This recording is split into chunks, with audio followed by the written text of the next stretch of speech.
Broadcasting live from the Business RadioX studios in Woodstock, Georgia. This is Fearless Formula with Sharon Klein.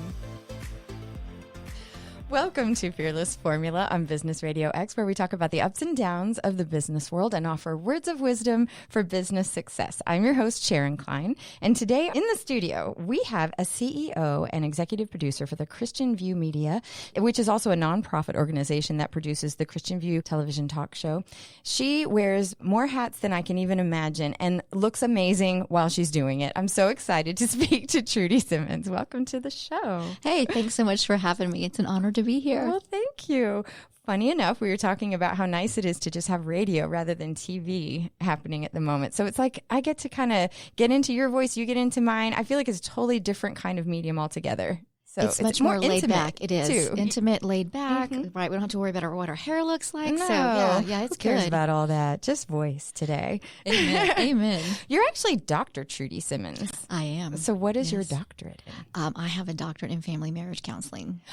Wow. Yes. Okay. So you also family marriage counseling, but you also have your TV side, and then you also are associated with a counseling office, right? I do. So I founded the Milton Counseling and Coaching Office or practice a couple of years ago, and we have like a brick and mortar, a real place over in Milton, and I also do that online as well. But yes, so counseling, coaching is part of my package. Yes. You have a lot of different ways that you get to impact a lot of different people, which is really exciting. Absolutely. I tell people a lot of times, what's the difference between counseling and coaching? Well, counseling kind of has to go backwards and kind of work through the trauma or the abuse. And then when you kind of work through all that, then you go into coaching, which propels you forward. So first you have to go back and then you can move forward. Got you. Actually, I've been to counseling for many, many years. I never really put that together in my head about how important it is to unpack what's in your past and then the coaching to move forward to work around it or get tools to work with it. That's very interesting. Yeah, we tend to stuff things down kind of like a suitcase or a backpack. We keep pushing and pushing and pushing, and then one day you can't put anything else in, and then it just kind of explodes. So when you dive deep and dig in, then you can actually have room to move forward and put new things in your backpack. Wow. Well, let's go back a little bit, too, to the fact that you are a Georgia native, or really Atlanta native, kind of, right? Absolutely. Born and raised in East Cobb. Wow. Yeah. Like I was saying, few and far between. I am. Yes. Went to Lasseter High School. I've lived in Georgia pretty much my whole life. I got married at 27, moved to London for 2 years. Oh, wow. And we lived there, and then we moved back to Atlanta. So how did you get into all of the different things that you actually are involved in? First, counseling. That must have been a passion of yours. It was because I was in counseling a lot of my life, coming from a dysfunctional background, dysfunctional home. I really was like, oh, Lord, what's wrong with me? And so I had to dive in deep for me. And I was like, okay, the Lord can take my past and make the mess a masterpiece. I want to go back in and help other people get set free. And so that had been my passion for a long time. But before I did that, I owned a women's fitness center. Oh, and wow. The interesting thing was people came in to work out and get fit, but then they would share all the things that were going on in their life. And I was like, okay, Lord, I know how to train their bodies. I need to really figure out how to help them mentally and spiritually, not just physically. And so that's when I'm going to go and get my counseling degree came into fruition. It's funny because there's something about working your body out, where you've got that physical going on that like your body's occupied that way, but your mind and spirit get activated too. Absolutely. Yeah. So Absolutely. How interesting that you kind of provided a safe space for them to be able to share who they were, what they wanted to work out. Mm-hmm. Yeah. And they're like, I can't believe I'm telling you all this. I'm like, I can. It's because like you said, when you're in a safe place and when you're doing something that you enjoy, then your mind just starts to work and then conversation just starts to flow and it becomes easy and it becomes, as long as the place is safe. Yes. Mm-hmm. So once you decided that you wanted to go into counseling, what was your next step? So my next step was getting my degree. You had to sign up for like a schooling. I had to, because I had gone to college and then dropped out of college, gone to college, dropped out of college. And then I had my little boy, and I'm like, okay, I've got some more downtime while he's sleeping. Who has downtime when your child's sleeping? But, so I went back to college full time when he was a year old. Wow. Yeah. That's a big undertaking. It was. What did you love about it? I love the challenge. I do love a good challenge. And so just the challenge of learning and growing. And my husband and I at the time were leading the Young Marrieds ministry at our church. And I was like, the more I learn, the more I can help. And so it was just a challenge that I had given myself. I went back to school as an adult, non-traditional student, and I loved it. I loved school. Surprisingly, I would have stayed longer, because I really enjoyed it in a lot of ways, and appreciated the effort that the professors were providing. But I think about what it must have been like to be in a space of helping people at a church, but also knowing that obviously you have your marriage you can draw from, but also knowing that this is going to be what your ministry will be. Right. Right. I mean, it was, the Lord has a way of just kind of orchestrating our steps if we listen. And, when he put us into the young married ministry, I was like, oh, this is great, because marriages struggle, whether people want to admit it or not. And so when you can get educated on ways to help people, it does, if we can get outside of ourselves and help others, then that actually helps us as well. Is there anything that was really surprising to you as you were actually in this practice and interacting with married couples? Were there any things that you sort of could see a pattern of that you were surprised about? I don't know if I was surprised. What's notable? I think everybody's hurting. Everybody's struggling with something. I mean, statistically, they say 95% of the people walk around wearing a mask because they don't want people to see their true hurt and the things that they're struggling with, mainly because if you see that I'm hurting, if you see that I'm struggling, then you're going to reject me. And people don't want to be rejected. They want people to see the nice little package that they want to, people to perceive. But they don't want to be real out of fear of rejection. And I get that. I'm imagining it's like a vulnerability. You just don't want to show people because you could be hurt pretty badly by it. And the truth is, Sharon, we are not meant to do this journey alone. And if we could find a few trusted people, whether it's a counselor, a pastor, or a friend, just to be honest and open with, that's when healing really starts, right? If we continue, like I said, stuffing things down, then healing will never take place, whether it's in a marriage or a friendship or just in your day-to-day life. You have to have those people that you can really feel safe with. Yeah. Do you find that it's a challenge to get them to open up, or what is it like when you're meeting a new couple? At first it's just like a deer in the headlights. Why am I here? What am I doing? What am I supposed to say? What am I not supposed to say? And is this person sitting across the couch? Is she really real? Is she going to be able to help us? So, the first couple of sessions, whether it's a husband and wife or just, a female or male, it's just let's try to get to know each other and make sure that this is a working relationship. What was it like during the pandemic with your practice? It was, that's when Zoom became so popular and people loved Zoom. I think it's great for the most part. I think sometimes it's easy to hide behind a screen versus in person. But during the pandemic, people really did get real. And that was good to see. This is your full-time job? Is that what you do mostly, or is it part-time? I'm trying to imagine like a day, what your day would be like. So it's part-time for me.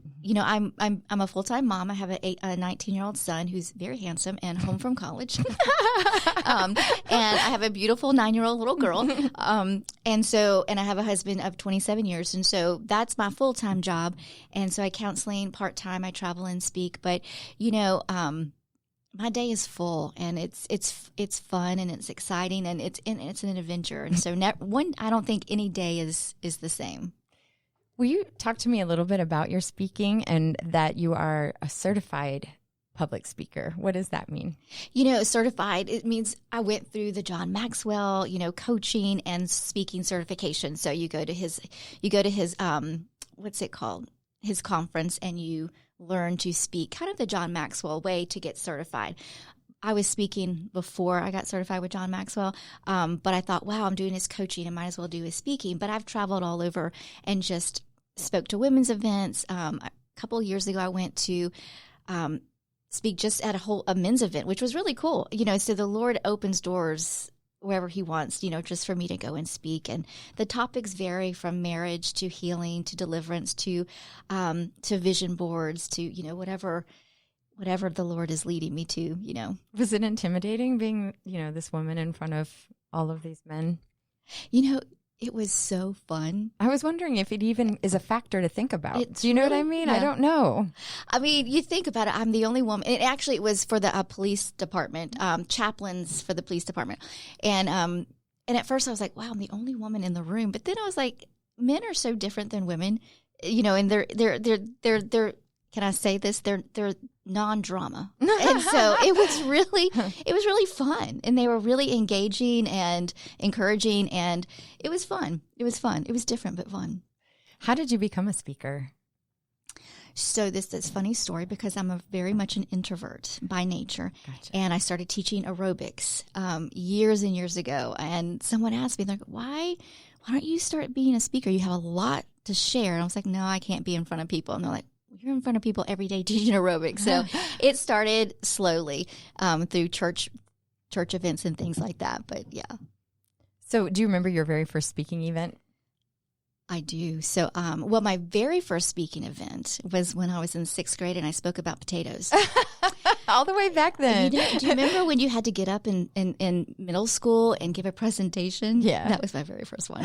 I was so not good at that. But then years later, I was 23. My very first professional speaking was, I was speaking at a wellness retreat and all about health, wellness, mental, physical, spiritual, and that was beautiful. Did it unlock something in you that you thought this is how I know I can help people this way? It did. It did. I left the stage thinking, Lord, I know I can help more than one person at a time by speaking. Counseling, you help one-on-one, maybe one-on-two. Speaking, you can help, up to hundreds, how many are in the room. So, yeah. Do you travel around and do speaking events, or are you local? I do travel. Oh, wow. I'm local as much as I can, but next month I'm going to Jamaica. I know. I'm excited. Oh, wow. Going to Jamaica to speak for 2 days, and then I'll be going to Myrtle Beach to speak for 2 days. Wow, that's amazing. Yeah. And then, so you also have the whole television side of you. So how did that come about?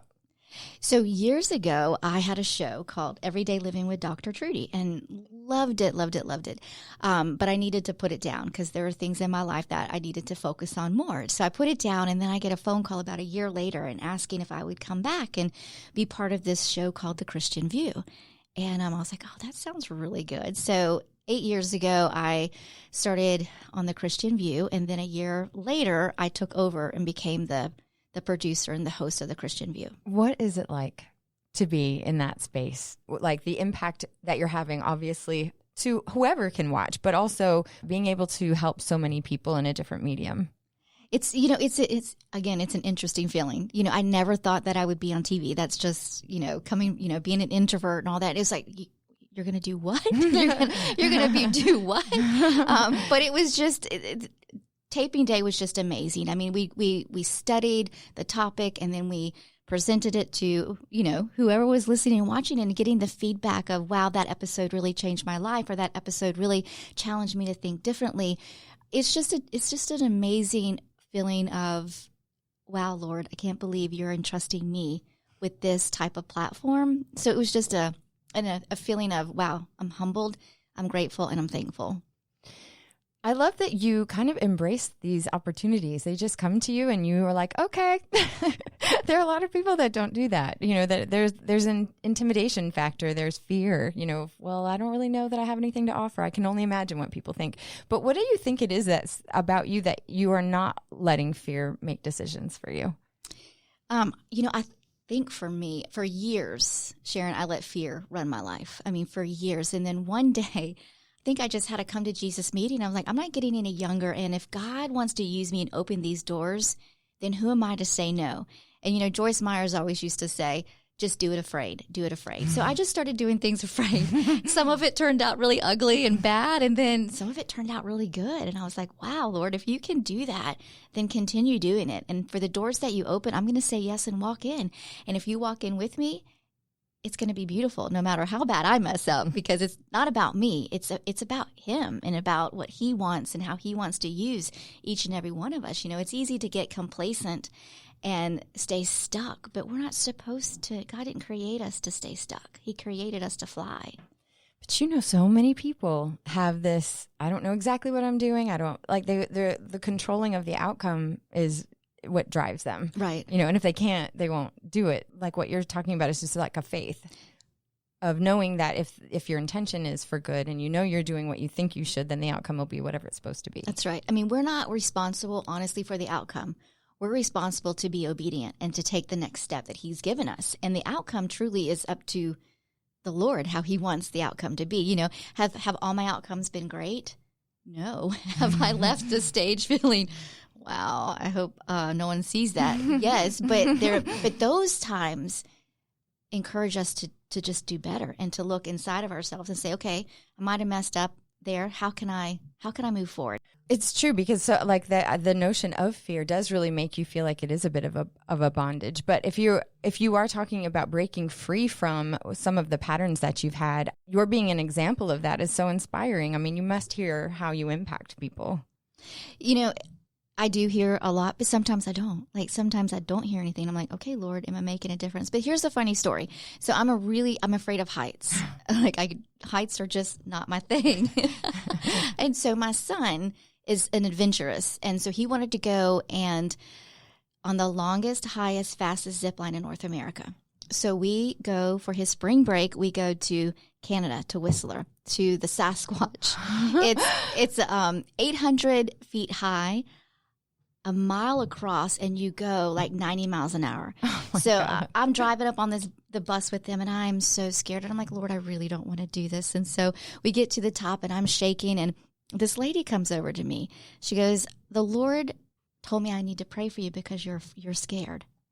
And I looked at her. I was like, absolutely. I need all the prayer I can get. So she prays for me, and she goes, we're going to do this together. So there's 2 platforms. So we both go up, and she goes, on the count of 3. On the count of 2, Sharon, she goes, and she leaves me. And I'm like, Lord, what do I do? What do I do? So I shimmy myself off this platform, and I jump off afraid, and I'm screaming so loud. And I get halfway across, and I really felt like the Lord say, open your eyes. So I open my eyes. I mean, I am 800 to 900 feet above these two mountain tops, and I am flying. And the Lord said, if you kept your eyes closed, you would have missed all this. And it was so beautiful. When I got to the other side, they were cheering and clapping for me because they knew how afraid I was. But the point of the story is, if we do it afraid and we trust God, it's going to be beautiful no matter what, because he's just that good. And so opening your eyes and doing it afraid and seeing what he wants us to see is so important, because so often we do miss it. We do miss it out of fear, and he doesn't want that for us. When you're speaking to your married couples who are in counseling, do you find that fear is actually what drives them as well? A lot, yes. I mean, they're fearful of failure. People are fearful of, I'm not going to be loved. I'm not going to be enough. I'm not going to be what they expected me to be. But a lot of times too, there's a lot of selfishness in there. Really? I want what I want. And if you can't, meet my needs, then, so that's another issue. But marriage isn't to make us, marriage is to make us holy, right? Not happy. And so we've got to get past the interest, maybe self-interest. Yeah. Self-interest, self-focus, and really look into the heart of the other person. Do you think that notion that marriage is not meant to make us happy, do you think that that's like the main theme of why marriages are not working or seemingly not working well? I think it has a lot to do with it, because we want our needs met. And if you're not going to meet it, I'll find someone who will, right? And so that's a huge thing. I mean, 85% of marriages end in divorce, and 85% of marriages end in divorce for the first, and I think it's 90% of marriages who marry again end in divorce. And so you're looking for someone to meet your needs when not anybody, they can't meet your needs. Only Christ can meet your need. And so if you're looking for an outside, I mean, it's great to have that spouse. I mean, I've been married 27 years and we have a great marriage, but it hasn't always been that way. Marriage takes work. Marriage takes dying to self and being willing to humble yourself to help the other person. When I got married all those years ago, I was married for 20 years. I don't even believe that I understood the concept of what love really is or the point of marriage really is at all. I feel like I was just so young, and I don't know that I would have understood what you're talking about then. And I don't know, I'm imagining I still would have gotten married. If someone was telling me, oh, it's to make you holy, I'd be like, got it. Sure, we'll do that and still get married. But now I can see it as, a more mature person, I would hope. But gosh, how do you get someone who's young to really even understand what that means? I think that's really hard. I mean, people say, marriage is 50-50. And I always go back and say, no, marriage is 100 and 100. You give your 100% best. They'll give their 100% best. And then you give the rest to God. So I'm working with a young couple right now who very much are both into themselves, very much selfish. And they have a young child in there. And I'm like, you've got to, for the child, you've got to be the best version of you that you can be. And that means dying to your own needs because you have a child now. And so looking inside yourself, what's that movie, Jerry Maguire, when she looks at him and says, you complete me. And I'm like, no, we have it wrong because no other person can complete you. You have to be complete in yourself and who you are in Christ. Because if you're not, you go into a marriage, again, trying to get something that the other person truly can't give you. And that is your self-worth, your self-love, your self-acceptance. And you can't get that from somebody else. You have to get it from your relationship with God and who he says he is. You are in him. I always think about the fact that we're all evolving all the time, and who I was 20 years ago is not who I am right now. Absolutely. So there's this question about imagine myself being married and the person I'm married to is evolving as well, but doesn't evolve with me. What do you do? Well, I tell people, so there is another movie out, called Fireproof. Have you seen that? I have not. Okay, well, it's really good. But one of the things that he says in that movie, which I think is so true, when you're married, you should always be getting a PhD in your spouse, which means you should always be studying your spouse because we are evolving. And what I liked when I was 27, I don't like anymore. And so same with my husband. And so we've got to be studying each other and engaging with each other and learning about each other as we grow older together. Because yes, you have kids or you get so busy working and then you lose focus of the love that brought you to that person. So you've got to, I think date nights are so important. Again, studying your spouse. Okay, so you don't like strawberry ice cream anymore. Well, what kind of ice cream do you like? You know what I mean? You don't like meatloaf anymore. Well, what do you like now? Because again, like you said, we're changing as we grow. And so what we liked when we were 30, we don't like anymore. Do you find that social media and just the instant gratification that way is a huge factor as well? Oh, yes. I mean, the first thing most people do in the morning is pick up their phone, and it's the last thing they look at when they go to bed. We've lost communication because we're so busy scrolling.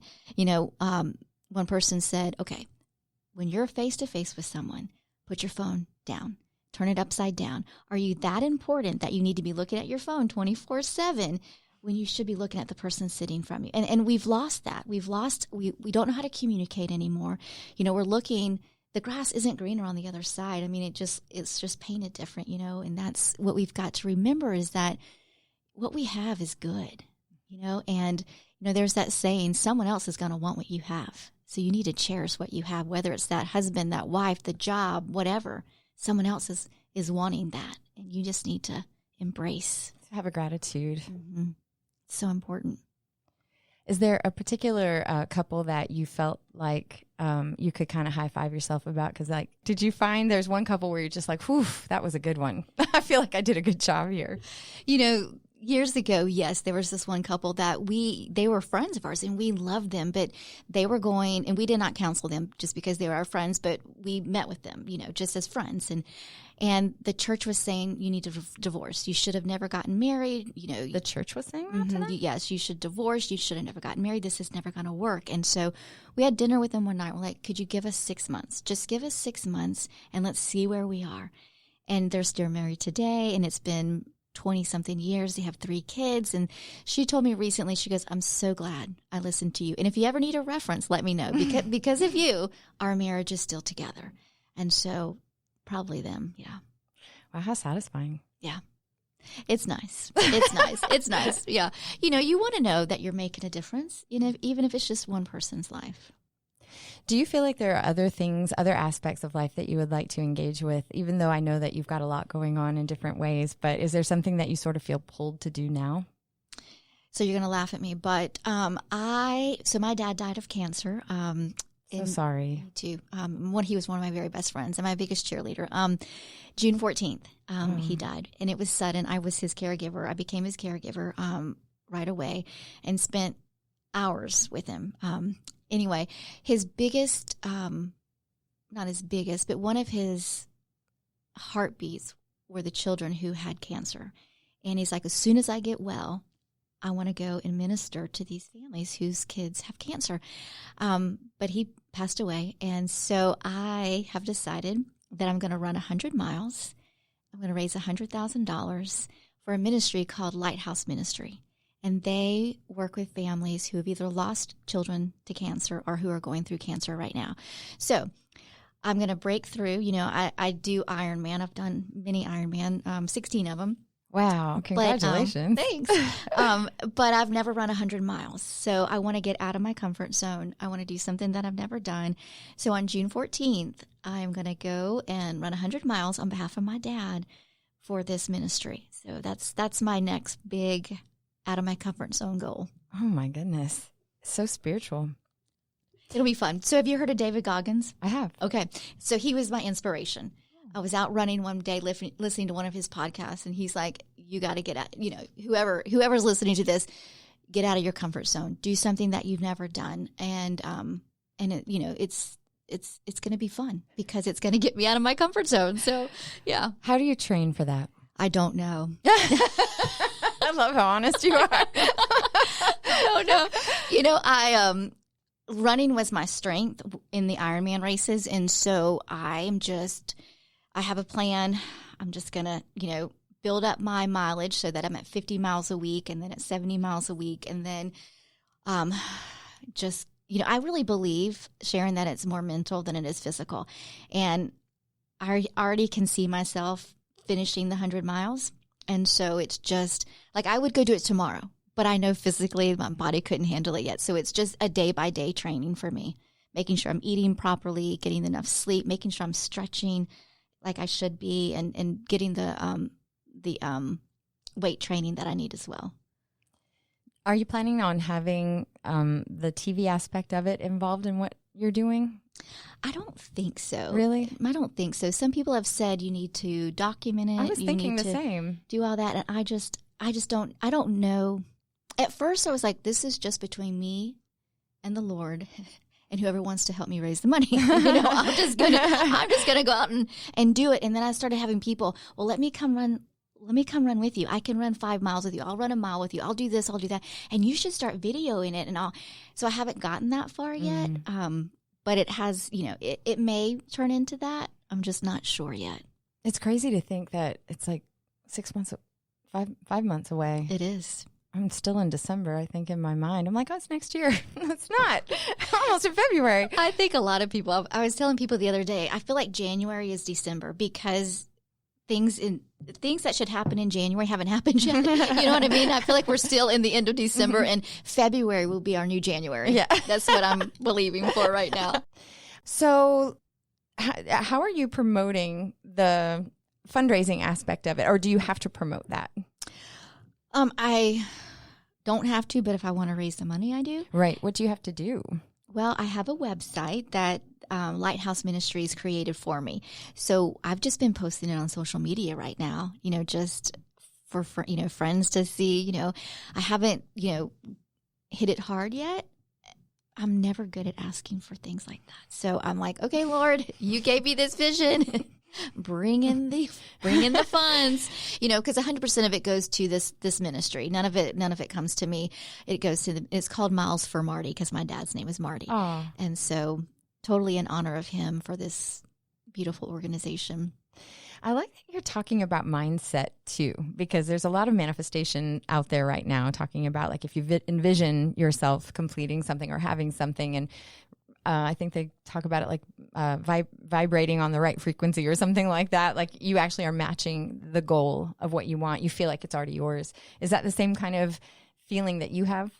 I believe so. I don't believe in like name it, claim it kind of things, but I do believe that if your mind can conceive it, your body can achieve it. It's speaking things into existence, kind of like, if we speak negative, then we're going to get negative results. But if we speak positive, we're going to get those positive results. And so, I do think, if I'm sitting here saying I'm never going to make it across the finish line, then I'm not going to make it across my finish line, and I know enough about the mindset.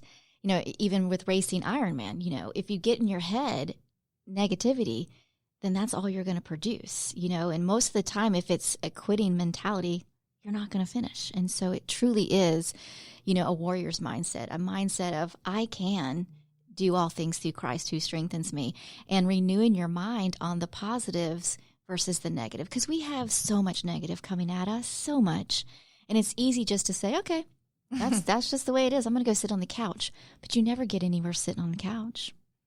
Do you think that there are different aspects, different people that you can affect in the different ways that you are actually ministering to people all the time with what you're doing, not only counseling, but like through television and through your speaking? You basically are giving good energy out there to the world.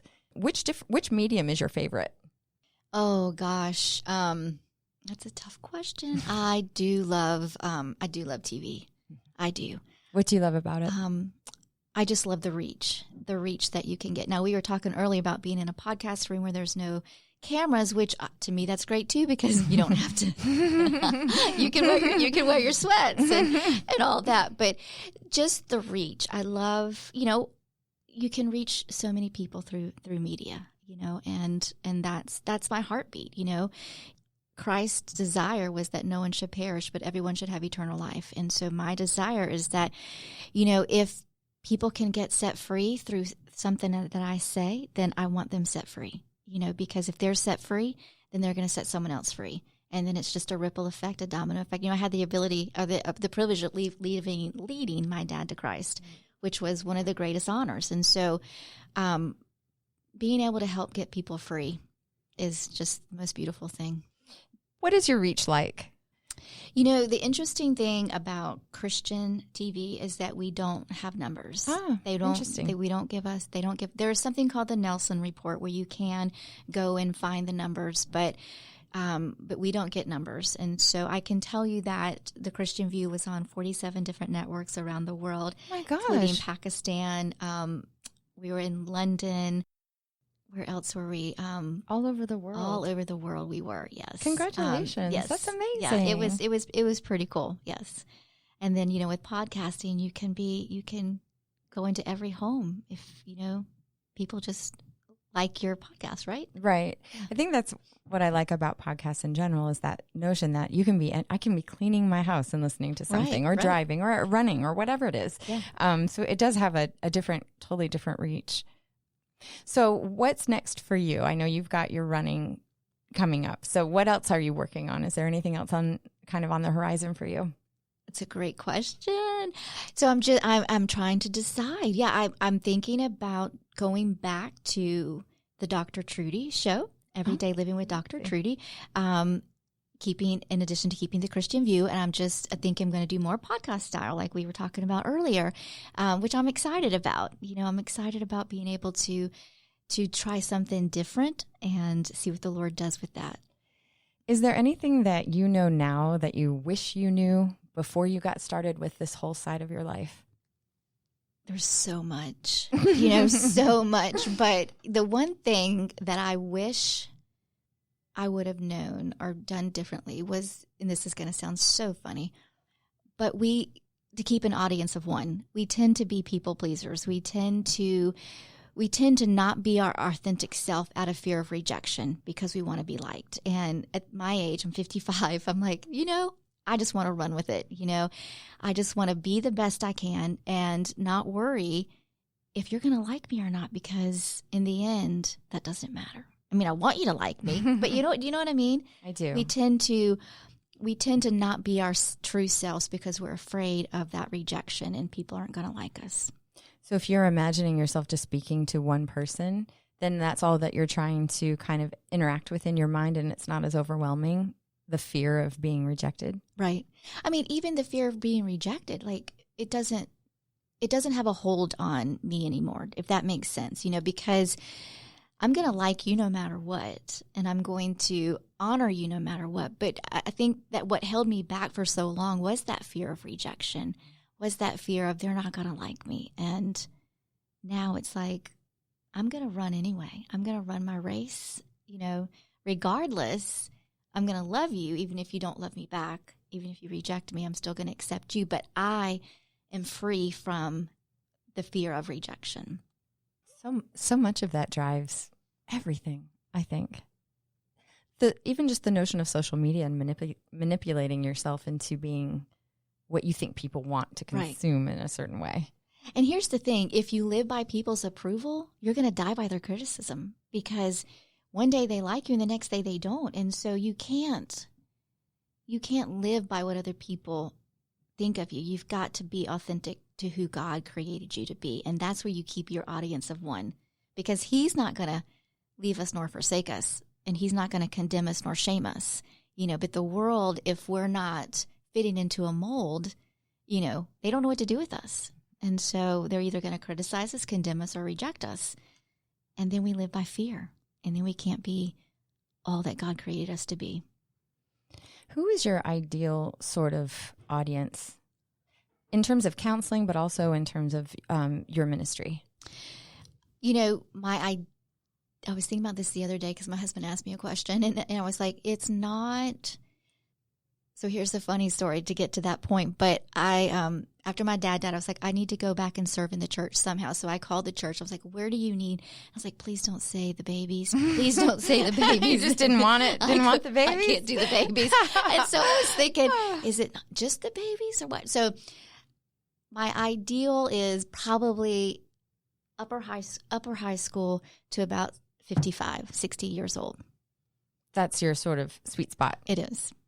I'm not a babies person either. I mean, I loved them when they were mine, don't get me wrong, but, not someone else. I mean, they're beautiful, they're cute, but no. I know, and it's funny because I was volunteering with hospice at one point, and was this elderly woman not too far from here that I got to know. I was kind of like her granddaughter. She was my grandmother kind of thing.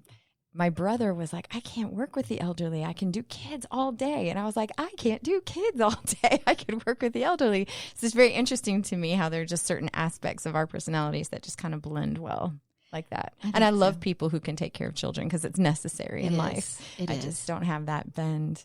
But the elderly, they're a lost population. Like my heart goes out to them because maybe forgotten. They're a forgotten population that need, love and people to pour into them on a regular basis. So I think that's beautiful that you were able to do that. Yes. Well, I was feeling kind of lost at the time, and this is about 4 or 5 years ago, and I missed my grandparents.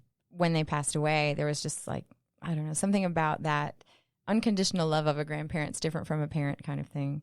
And I thought, well, I wonder if there's a woman out there who wishes she had someone to love on as a granddaughter. So I had to go through like kind of training and certification, and I did enjoy it, but it was different than what I thought it was going to be. And when she passed away, it was very hard for me. I bet. I mean, because you were selfless and you gave of your time and emotions and energy to someone who needed it. I was grateful for the experience, but also got what I needed out of it to kind of ground myself into who I believed I was at the time. I just felt pretty lost. And so it was mutual win-win, I think. Absolutely. And that goes back to, being selfless. And when you're being selfless, you do get your needs met because it's not about you. It's about the other person. And that person can actually pour into you without you even knowing it. Because the motivation isn't to just get something. Correct. Interesting. Yeah. I think that notion is missed a lot. It is. That people are not, that, like you were saying, more self-centered, as opposed to giving is actually an element of receiving. Absolutely. And the world's not taught that. It's taught different. It's taught to take versus to give. There's a lot of consumers out there, but there's not a lot of givers. I wonder which one I am. I'm both. I think we can both be both, but I think in your experience, you got to experience giving, and as you gave, it was given back to you, which is a beautiful, analogy. Well, I brought my grandparents' spirit with me when I would go meet them. Yeah. This woman in particular, I would just be like, come on, you're going to be with me and be my buddies. I still talk to them like they're around all the time. I talk to my dad all the time like he's around. I'm like, okay, Dad, here we go. What are we doing today? I mean, yeah, they're always going to be with us. I mean, always. They're not going anywhere. What do you think that someone who's listening now needs to hear in order to kind of embrace life in the same way that you do? I know we touched on having faith. Is there anything else you think? I mean, I think having faith is huge, but also having faith in yourself and not being afraid just to take the next step. I mean, we make goals all day long, and then our goals seem so big that we don't ever do anything with them. So just taking that one next step, whatever it is, and again, doing it afraid. Don't worry if you're going to look stupid. Learn to laugh at yourself, because we're all gonna mess up, right? So it's okay to laugh at ourselves. It's okay to see the big picture, but take one step at a time. I mean, I guess you could eat a cake all at once, but it's going to give you an upset stomach. But one step at a time, and just do it afraid, because the world's not going to wait and stop for you, and as I said earlier, you're not going to get anywhere sitting on the couch. So let's just take one step at a time and enjoy the ride. I had a guest here on the show who's a voiceover artist as well, and he said that he has no zero total days, I think is the way he says it, like no zero sum days, where he moves forward just a little bit, even if it's just rearranging his computer equipment. And there still is movement and energy toward the goal. Absolutely. And I love that, because it seems like even something small, even if I research something about voiceovers or whatever I'm interested in, it still is moving energy. Right. And one small step, like you think about it, lace up your shoes, go for, a 10-minute walk. The next day, go for a 15-minute walk, or read a chapter of a book, or just start doing something now. Because I think about me. I mean, again, I'm 55 and I'm like, oh, I could have done so much more if I would have changed my mentality, 20 years ago. But now I'm like, oh, I got to catch up for lost time. So I feel like you're doing a lot. You have no regrets here. No, I'd like to live a life of no regrets, making sure that I've fulfilled everything that I've been asked to fulfill. Well, that's like such a wonderful way to end this conversation, is knowing that you don't have to beat yourself up for really not embracing what you feel like life was presenting to you. Right, absolutely. Because we can become our own worst enemies. Oh, yeah. And we need to be our best cheerleaders. Well, if anyone wanted to get in touch with you, how could they do that? They can write me at drtrudysimmons@gmail.com. Nice. Mm-hmm. Or they can follow me on social media, Facebook, Instagram, sometimes Twitter. Not much, though.